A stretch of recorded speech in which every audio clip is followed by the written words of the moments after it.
ఆంధ్రుల రాజధాని సాధించినటువంటి ఘనత ఈరోజు మన కూటమి ప్రభుత్వానికే దక్కుతూ ఉంది. ఈరోజు ఏదైతే కింద దిగువ సభ, లోక్సభ, రాజ్యసభలో కూడా అన్ని పార్టీలు సుమారుగా 40 పార్టీలు ఈరోజు మన ఆంధ్రప్రదేశ్ రాజధానికి మద్దతు తెలిపి అందరూ కూడా సహకరించి ఈరోజు శాశ్వత రాజధానిగా అమరావతిని కొనసాగించాలని చెప్పని మళ్ళీ రాజధానిలో మార్చడం అనేది లేకుండా బిల్లు ప్రవేశపెట్టి బిల్లుని అందరూ కూడా ఆమోదించినందుకు ప్రత్యేక ధన్యవాదాలు, నమస్కారాలు అన్ని పార్టీల వాళ్ళకి, ఎంపీలందరికీ కూడా, అలాగే నరేంద్ర మోడీ గారికి, అలాగే చంద్రబాబు నాయుడు గారికి, అలాగే పవన్ కళ్యాణ్ గారికి ప్రత్యేక ధన్యవాదాలు, నమస్కారాలు తెలియజేస్తా ఉన్నాం. ఈరోజు 5 కోట్ల మంది ఆంధ్రులకి ఈరోజు నిజమైన కళ సాకారం అవుతాం అనేది ఇది ఎంతో అదృష్టం అని చెప్పని అందరం కూడా భావిస్తా ఉన్నాం. ఇలాంటి రాజధాని అమరావతిని సాధించినటువంటి కూటమి ప్రభుత్వానికి ప్రత్యేక ధన్యవాదాలు తెలియజేస్తా ఉన్నాం.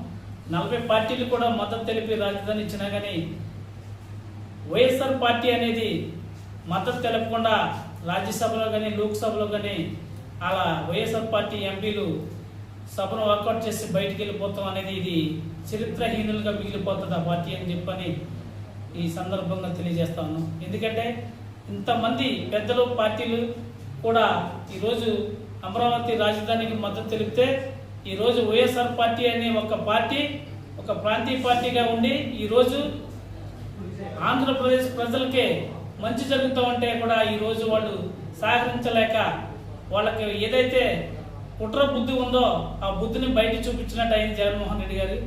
ఈరోజు అందరూ కూడా అనే పరిస్థితి తెచ్చుకున్నారు ఈరోజు జగన్మోహన్ రెడ్డి గారు.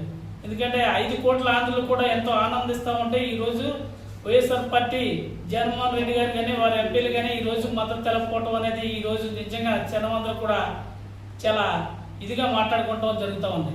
కాబట్టి 40 పార్టీలు లోక్సభ సభ్యులందరూ కూడా ఎంపీలు అందరూ కూడా మద్దతు తెలిపి ఈరోజు రాజధానిని శాశ్వతంగా బిల్లు పాస్ చేసిన వారందరికీ కూడా మా ప్రత్యేక ధన్యవాదాలు తెలియజేస్తూ ఇంత మంచి రాజధాని ఈరోజు ప్రపంచంలోనే మంచి గొప్పగా రాజధాని నిర్మించాలని, ఆ రాజధానికి భూములు ఇచ్చినటువంటి 29,000 మంది రైతులు 34,000 ఎకరాలు ఒక్క రూపాయి కూడా తీసుకోకుండా రాజధానికి దానం చేసినటువంటి రైతులందరికీ కూడా ప్రత్యేక ధన్యవాదాలు తెలియజేస్తా ఉన్నాం. ఈరోజు అదే కాకుండా వాళ్ళు 1631 రోజు ఈ రాజధాని కావాలని చెప్పని అలుపెరగని పోరాటం చేసేది.